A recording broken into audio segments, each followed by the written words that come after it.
Talking of influencers, Nick, over to The Guardian now, the main influence in your life and that of many other eager young men. Yep, the top G. So Andrew Tate served legal papers after allegations of rape and sexual assault, and this is 4 women in the UK who are pursuing civil proceedings against him.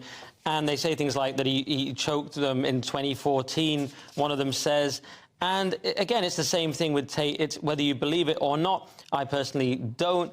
I've watched the 4.5-hour podcast he just released with Patrick Bet-David, and I just find him very convincing, and I just find it unlikely that he did these things. As he says in the interview, he wouldn't have been speaking like this for so many years if he had all these skeletons in his closet. Yeah. And I do think it's interesting that I was watching him for years when he had just a couple of thousand views and things.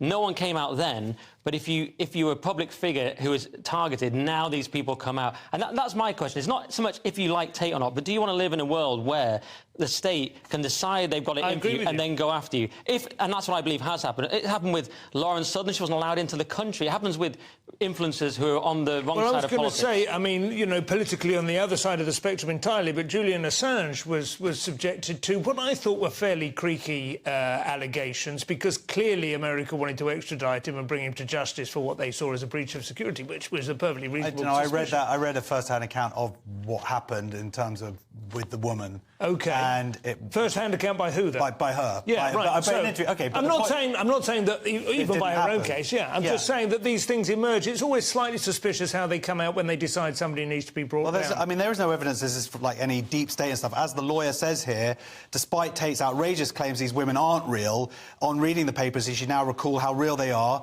and talk of the Matrix and false flags are going to hold no weight in court. So let's get it into court and see whether these people are real and find any evidence. We will see.